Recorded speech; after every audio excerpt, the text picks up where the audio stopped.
Good. We're good? Yep. We'll sit and we'll start up. Yep. All right. Well, welcome to Everyday Fitness, the podcast that proves fitness isn't just for elite athletes, it's for everyone. I'm proud to be joined by Jared Evans, professional trainer, fitness author. I'm Mark D'Alessio, fitness enthusiast. And Jared and I have been talking about this for quite a while, I think, right? Yeah. Doing this sort of thing. I think the onus behind it is a lot of us, including myself, are on social media, and you see fitness people and you think, well, I can never look like that. And in some cases, those people aren't giving you the true story of what they're actually doing or not doing. We wanted to do this podcast really for people like myself, to an extent like Jared, who are not professional athletes, they're not professional influencers, but have day jobs, but are just into fitness and love to see other people get involved and see them be successful in their fitness journey. Right. Jared, anything you want to add? No, I think that's it. And then we're going to talk about a few things today, starting with why people fail their fitness journey. Yeah. Absolutely. So, Jared, the one that we've talked about a few times already is I think I kind of lump these together is burnout, and with that is no rest. Now, as a professional trainer, what have you seen along that? Like, what causes people to burn out? A lot of things, I think. Maybe a big part of that is unrealistic expectations with, how fast they're going to make progress. Mm-hmm. People think that they're going to make progress really, really fast because of stuff they've seen online, stuff they've read. They expect to, put on 10 pounds of muscle in a month or lose 30 pounds in a month. And that's really not the way that it works, It's funny you said that. I especially about myself when I started trying to get into fitness was, you didn't get out of shape overnight. You're not going to get back into shape overnight, right? Right. It's time. It's a, it's cliche, but it's a marathon, not a sprint. And I think that's where a lot of people lose sight of. They're like, okay, I'm going to go to the gym for 3 weeks and I don't see these ridiculous results that I think in my mind that I should be seeing. Right. And so with some of your clients, right, what I guess, what can you do to initially start out to avoid that kind of burnout? Is it just setting the correct expectations early? Yeah, I think so. And getting people to fall in love with the process, I think, so that you can make sure you're going to keep showing up over and over and make that progress. Because if, you have to realize it's going to take a while, but you also, while you're doing it, need to enjoy some aspect of it, I think, unless you're in a situation where everything is controlled for you, like you're in boot camp, mm-hmm, or you're on like the show, The Biggest Loser, where every aspect of your life is controlled and you're being forced to do the thing. If you have your own control, you're gonna slack off. You're gonna stop doing the things you need to do at some point, and you're gonna fall off the bandwagon. So I think that's what makes fitness really hard, or one of the things is that we're usually just left to our own devices with program adherence. You have to get up in the morning, you have to make yourself eat the right things. You have to make yourself go to the gym, and having a trainer or a coach or a community, they all help with that. Mm-hmm. But you're still ultimately having to make the decision to do those things that are uncomfortable in order to get better.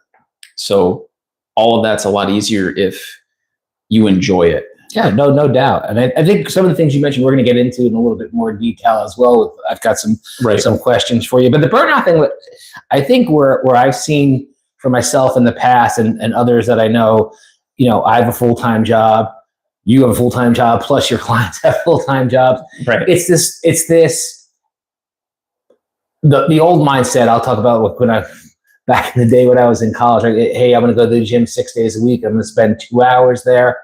You don't really need that, do you, to be for a fitness program? Maybe you talk a little bit about what you do need or what could be successful. Yeah, that's a good topic. Shorter workouts can absolutely be effective.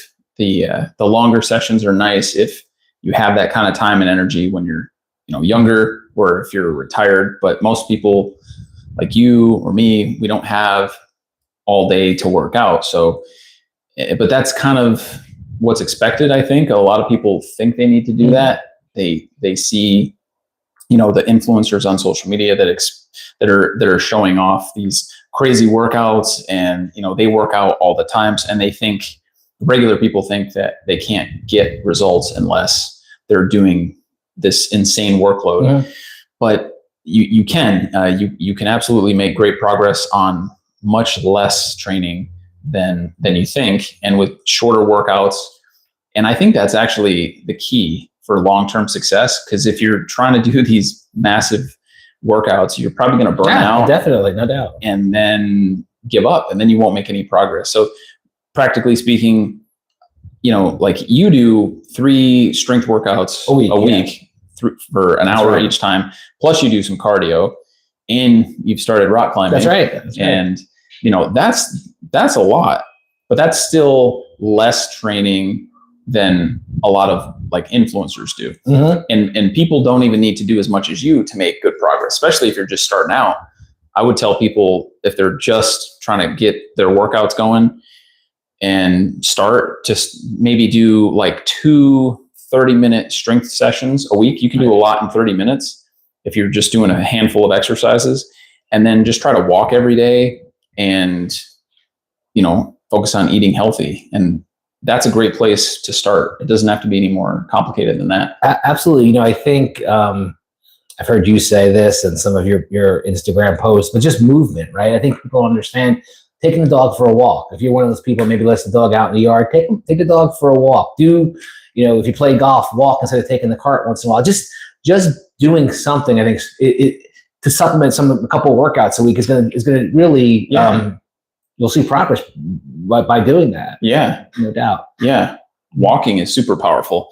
Okay. And to our audience, if you're watching me, I keep looking over here. Walking is super powerful. Yep. I'm just, because we're new to this, I'm checking. I have an iPad right here to see if we get any questions, anybody commenting live as we're recording this, so I can make sure I don't miss that. We don't want to miss it. No. Yeah. If anybody has questions, we can definitely work those into the show. So if you have questions, let us know. Absolutely. I think the other one that goes along, this could be a cause and effect thing, right? With burnout is the no rest. And that, I kind of have that in there, but what happens is, I'm going to start working out. Right. And they kind of do the opposite. They're going to dive in and they're going to go, I'm going to go 7 days a week, an hour a day. And then what happens, they're not resting. They're not taking into account recovery, and therefore injuries happen. They don't see results. Right. Maybe you could touch on really how important it maybe even so in the beginning of a fitness journey, recovery and rest is. Yeah. So you can look at rest from like a workout perspective inside the workout, and also from, like you said, more of like a weekly schedule perspective. So, and this isn't what you were going for, but I want to touch on this real quick. Absolutely. For strength training, one of the biggest things I've seen with a lot of beginners is they actually don't rest enough. And in some cases, they rest way too much. Right. So what I mean is I've had a lot of people, and I think it's actually more older people, because I work with people that are in their 60s and 70s, even 80s. They will do a set and stop and look at me and be like, okay, and then try to go right into the next set. And it's because we're going very light usually at that beginning stage. So it didn't really challenge them that much, but I'm just trying to get them to learn the movement. Right. And then they want to go again. And I'm like, okay, well, let's pause for a second. Let's assess. Let's increase the weight a little bit. And as you know, for somebody that's a lot stronger, you need more rest between sets. When you're doing something like a deadlift, a bench press, pull up or pull down, where it's really heavy, maybe 4 to 6 reps or less. If you're really pushing it, you need several minutes where you're just not doing anything to get your energy back so you can push that next set hard. You don't need to sit there for 20 minutes and be texting on your phone, but you can, spend 2-3 minutes resting, and that's going to help you do your next set hard and with good form and get get stronger. No doubt. And I think it's funny. I think that's one of the hardest things. And I'm going to get into no guidance here a little bit, but I think that's one of the hardest things that we have to get used to. Hey, Violet. We just got joined by our third co-host, Violet. Hey, sweetie. She's She's the best. She is the best. She's in great shape, too. The rest in between sets is an interesting one because I see it going both ways. I think me as a young person, when I got to weight training, would be there and think, oh, you need 5 minutes between a set of bench. But it's really, as you said, it all depends on the weight. But it might be a good thing to talk to a minute. 2 minutes is generally a good rest period. Is it not? Yeah, I think it's enough. I think it's enough for strength training. So the thing that frustrates me, this is another side tangent with fitness content, is that there is no one size fits all approach. But when we're just in our short little reels, and we're trying to make content, or these other people are making content, everything has to be really quick, snappy, black and white, cut and dry. There's no room for nuance. But it really, any good answer about fitness pretty much starts with it depends. Right. And so getting back to your question, the rest period can change depending on the goal. If your goal is conditioning, like if you're doing circuit training, supersets, stuff like that, shorter rest periods, EMOM, every minute on the minute, shorter rest periods can be good. Okay. You're not going to be able to train as heavy. Right. So you're not building as much strength. But if your goal is more, conditioning, then it can be good. So then you might only want a 30-second break. That's right. Okay. But as you scale the rest periods up, you're going to be able to lift heavier, and that's going to help you adapt more in terms of strength. Okay.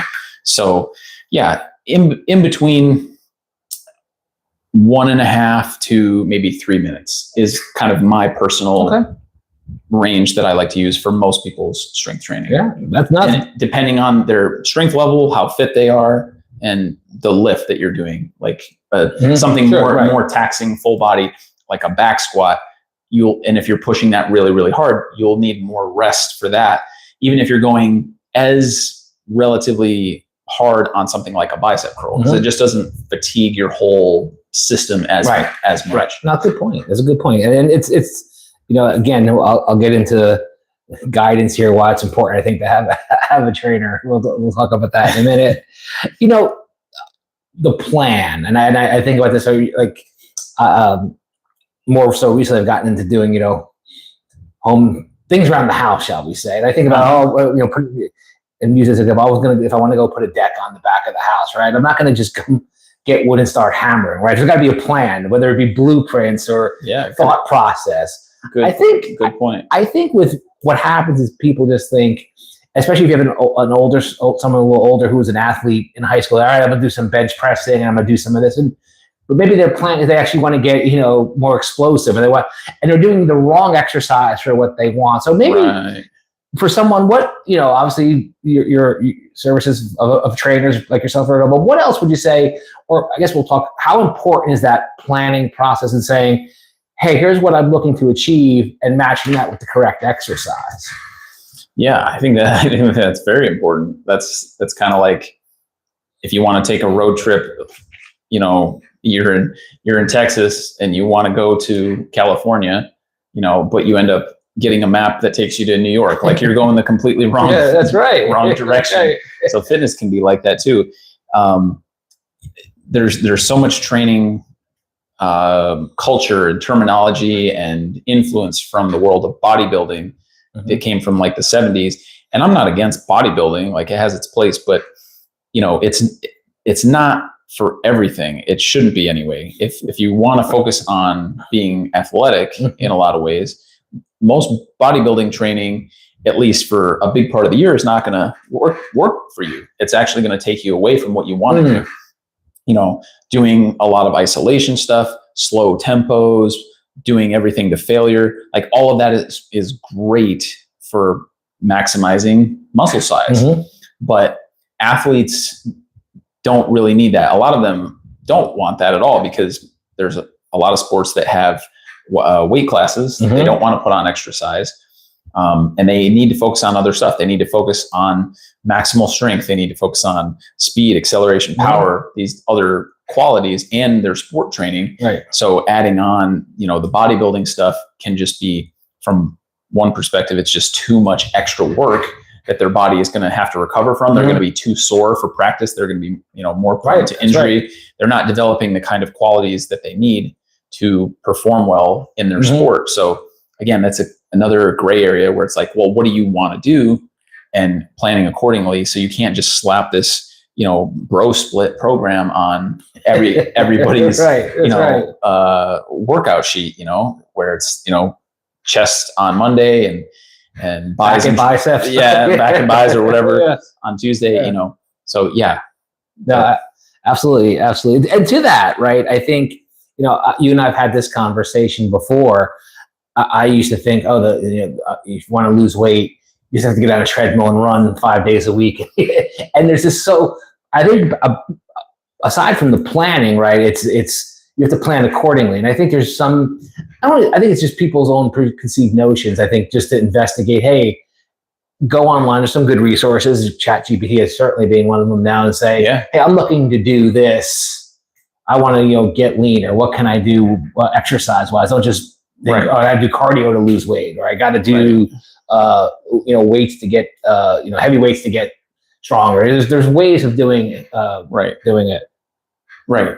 Yeah. There's tons of options out there for any goal. That is something I was thinking about earlier too. For strength training, I think most people need to do strength training for longevity. And that's a big interest of mine, is just being as strong and capable as I can be personally, throughout my whole life. But I want that for my clients too, underneath whatever else they're trying to build. If they just want to lose a few pounds because they want to look better at their wedding, or, they want to try to, fix their knee, or they want to be a little bit more fit so they can play pickleball, whatever it is.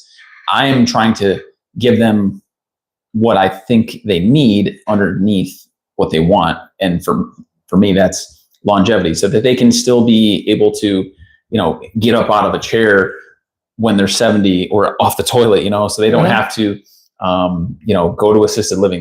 They're not so fragile that they trip and fall and break their hip, and then, they end up in a hospital bed in trouble for the rest of their life.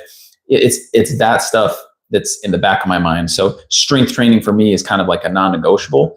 Having said that, there's so many ways that you can strength train depending on your preferences or what equipment you have available. Absolutely. What kind of lights your fire. You can train with barbells, you can train with dumbbells, sandbags, body weight, sandbags, isometrics, resistance bands. There's so many different ways that you can do that.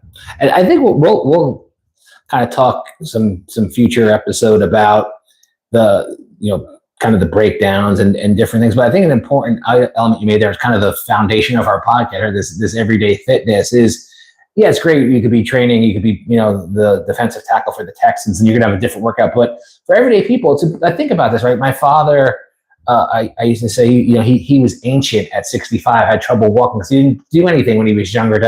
Once he got out of the Navy, I don't know if he ever did another exercise for his life, right? So I think that's an important thing. And I think you see that with your clients where, they're taking care of themselves now. So that, I think you told me about what's, simply as simple as carrying a suitcase, right, through the airport. These are things that we don't think you need, you may not think you need fitness for, but doing it now is going to help you later on. Yeah. Right. Yeah, totally. There's no, part of what makes fitness difficult, I think, for people to do is there's no immediate threat if you don't do it. Right. Like if you don't eat, you'll die within, a couple weeks. Right. And you feel hunger right away. Right. If you don't drink, you die within a few days. Right. And you don't be thirsty. Yeah. And if you don't breathe, you're dead within a couple minutes. Right. So there's immediate threat. If you don't work out and you're 20 years old, 30 years old, you're probably fine for decades. Yeah, absolutely. Right? No doubt. Because daily life, at least in America, like what most of us are doing, white collar, even blue collar these days, our level of need for physical fitness is like here, and your capacity might be up here, right? Just because of genetics and the very low level of fitness that we live at. Right. But that capacity is coming down all the time. Yeah. Once you're north of about 25 years old, hormonally, your body changes to where you're losing muscle mass every year. That's right. You're losing bone density. You're losing your cardiovascular capacity, all these things. And you can reverse it if you start training. I'm talking about if you're doing nothing, like most people are. Just sit in your car, drive to work, walk a little, sit behind the computer all day, sit all day. That's right. Walk a little to your car, come back, sit and watch Netflix or play video games, right? And over time, that capacity is getting lower and lower. You don't feel it though, because you're still able to do your little bit of walking and your lot of sitting. But eventually, those 2 points meet. Might be when you're 60 years old, 70 years old, and you go to get up out of a chair and you're like, oh shit, I can't do it. That's right. Or you get a little off balance. The rug is, folded over and you trip and you can't catch yourself and you fall and you break your arm. You have brittle bones, right? Or you break your leg, you break your hip. And then now your life changes drastically. So it's about get that capacity up here, build it as much as you can, as early as you can. Yeah. And then eventually you're just trying to hold on to that. Like when you're I'm not going to be setting personal bests forever. I'm 40 now. I know that eventually I'm going to have to settle for just even maintenance will be great. Right. And then I'm going to have to be slowly dropping off. But hopefully by then I'll still be the most badass, 60, 70, 80, 90-year-old around. I want to be the most jacked guy, old guy that I can be. Yeah, that's what you got to do. So that I can still live independently and, still enjoy an active life. Absolutely. And I'll say this. I know you hear people say, oh, I wish I started years ago. Well, you didn't. So start now. If you haven't started, just it's never too late. Right? No, it's never too late. That's the bottom line. Another reason I think we see the fitness journeys fail by people, and this will be kind of right up your alley there, is either no lack of guidance or no guidance or a very lack of guidance, right? And kind of we touched about this a little bit earlier. People just get in there and kind of freewheel it. Maybe you could say, and this is I think important. I'm going to tell a story that I've told you before. But when we first started working together, my theory was I was going to work with Jared for 2 or 3 weeks. He was the show's after us, and I'd be on my own. And that was 4 years ago, and we don't really miss. We're 3 times a week, 4 times a week, whatever it is. But I really feel, Jared told his age, I'm 57, and I feel I'm in best shape I've been in a long time. It took a lot of time, but it also, I can say the benefits of working with the trainer were great, because there's a lot of things, right? You don't have to worry. You're not doing your workout. You're not worried about the weight adjustments. You're not worried about how the program is going to change, what the program is. Now, I do understand, right? Not everybody can have a trainer, and I respect it. Maybe you can talk about, hey, the benefits of a trainer. And if you can't do that, what some options are for people out there to get that guidance in that direction. Sure. Well, I think you touched on a few, just not having to think about it essentially is kind of what it boils down to. Not having to spend that mental energy on planning and doing the research, doing the studying. I mean, it takes a lot of time. On one hand, fitness can be very simple, but to understand the science behind it and everything that's out there and know the options takes a lot of time. I mean, I've been studying this. I've been a coach in some capacity since 2005, and I've been working out since I was 15, and I've been reading. Even back then, I was reading, Arnold's book and Bruce Lee's book, The Art of Expressing the Human Body, and never stopped reading stuff. And then I went to school for it. So I'm just trying to say I've been spending a lot of time studying it, but all of that knowledge and expertise I can just pour into my clients, and they don't need to know everything I know. I don't need to teach them, but I do like to teach. But I can shortcut their progress by just giving them the knowledge that I have, so that they don't have to worry about that. They can show up and just be like, what do I do? And I tell them and they're like, okay.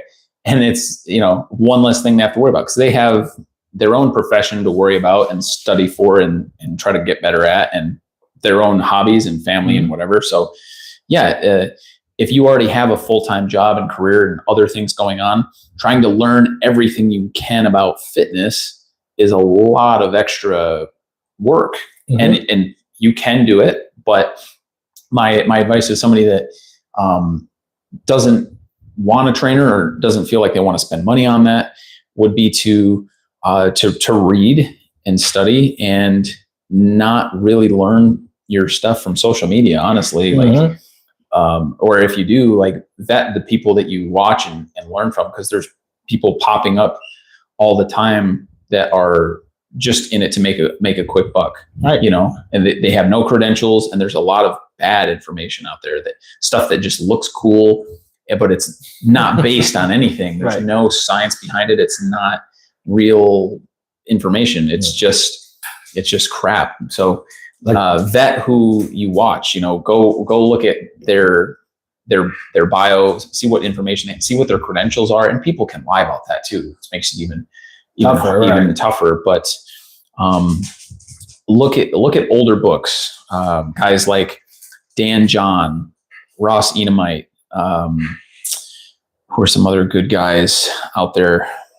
Mark Ripito, wrote Starting Strength, great book. A lot of the texts that I read in the NSCA, strength and conditioning textbook, if it's in a book, you're probably better off. It just takes way more effort to put out a book, and the people on social media today are not writing books. No. So I think that's a decent filter. Yeah, I think so. Honestly, but just vet your sources of information at a bare minimum. I think if it's in a book, you're kind of safe. You're safer. Safer, You're safer if it's definitely check out Dan John as a coach. I've learned a lot from. Guy that's been a coach for like 40 years or something. Very valuable source of info. I've learned a lot from him. Again, Ross Enamite, Tim Anderson of Original Strength. But there's a lot of good coaches out there. You just have to look. Good. And now, kind of, I think we can take some sidebar at this, but one of the last ones that I think maybe the one that causes people the most reason to give up and cancels their journey is bad diet, right? We've talked about, there's that old saying that abs are 20% exercise and 80% made in the kitchen. That you've heard. There's all kinds of variations of that, but I think for me especially, I always thought you could outwork a bad diet. You can't, right? And so maybe just touch on that, how important the dieting is, and not so much dieting. Let's put eating right, get your protein, not so much sugar. Maybe how that corresponds to seeing results and feeling better as you're working out. Right. Yeah, that is super important. You really can't outtrain a bad diet if your workout plan is solid. Let's say it's even perfect, but you're eating a lot of processed sugar, and you're not eating enough protein, you're not drinking enough water, your body's not going to be able to adapt the way that you want it to. It's not going to be able to recover from that stress. So you're just going to feel like crap. Your body's just going to get more and more broken down, and you're probably going to get injured. So the nutrition part of things is just as important, if not more important. Can be more difficult, I think, too, because you have to think about it pretty much every second you're awake, versus working out. Like, maybe you're working out twice a week in the gym for an hour, which is not bad at all. But you have to make decisions about your food all the time, what to eat and what not to eat. That's right. Temptation is everywhere. It's so easy now to get junk because, you go, and we don't think about it anymore because we're so used to it, but it really is everywhere. You go to the gas station or any store really, and right by the checkout, they just have all the candy, right? All the candy bars, all the chips, the case of soda, the cooler with all of the Monster energy Right. drinks and all that stuff. It's so easy. Yeah, And it's no all doubt. it's all marketed to us so heavily. So it's so easy to eat that stuff, and fast food, when you're tired, you're stressed, it's so easy to just be like, all right, let's go to the drive-through and get, McDonald's or Yeah. Chick-fil-A or whatever, instead of having to go home and like go through the process of like cooking a meal yourself, which takes way more time and effort, even though it is better for you. Absolutely. And once in a while, if you're going to eat fast food, I'm not like a zealot about that stuff. Like, you can have your indulgences here and there, but if you're eating like that the majority of the time, it's not gonna serve you for your health. No, not at all. And I think it's important. This electronic age, we walk around with our phones or have our phones in our hand a lot of times. There's these great apps, and I use the Macro app where it kind of tells you what you're eating and your protein intake, your carb intake. You can actually scan the barcode. The barcode, yeah, and it'll populate and tell you here's what that is. I think also where people so there's people that don't watch a diet at all. Then there's what I call, which I used to be guilty of, I'm eating healthy, but the portion sizes are a little off. So you got to worry about that. And I think the last one too is the what I call the fake health, like these protein bars, and you look at them, they have like 320 calories and 80 grams of protein, which 80 grams is a lot of protein, but 80 grams for 320, that'd be pretty good, actually. So was it 80? No, I'm trying to think. They probably wouldn't be that much for 320, but I get what you're saying. Yeah. But if it had 80 grams of protein for 320, that actually 320 calories. Oh, no, I'm sorry. Really good. It was 20. It was 20 grams of protein. Okay, that sounds more right. Yes. Yeah, I would take that. I would take 80, that. Absolutely. Yeah. For 320, that's a good deal. No, it was really 20. Good. It was 20 grams of protein. Yes. Okay. Some of these have. Yes. Yeah. So that's not very good. Yeah. That's a lot of calories for that much protein. And to your point, a lot of the time they have a lot of sugar. Oh yeah. And a lot of other crap in them. But, no doubt. Yeah, there are some good protein bars out there. Yeah, no doubt. I mean, kind of through our list, I don't know if there's anything that you think that we didn't spend enough time on, or you wanted to kind of go through a little bit more detail. I think that was pretty good, honestly. Yeah, I figure we got it all. And as I said, we're open to through social media some recommendations, and obviously each week we're gonna, or each time we put one of these out, hopefully weekly once we get rolling, we'll. A lot of topics that we have, and hope you enjoyed it. Yeah. For everybody that watched, if you're watching this on the playback, if you're watching the recording of it later, then if you leave comments on the video, then that'll give us some ideas for topics to do next time. So feel free to leave us comments and ideas for the next one of these. Awesome. Cool. Thank you, everybody, for joining. Appreciate it. Awesome. All right. We'll close her down. That was a good run. Yeah. What were we at, about 40 minutes?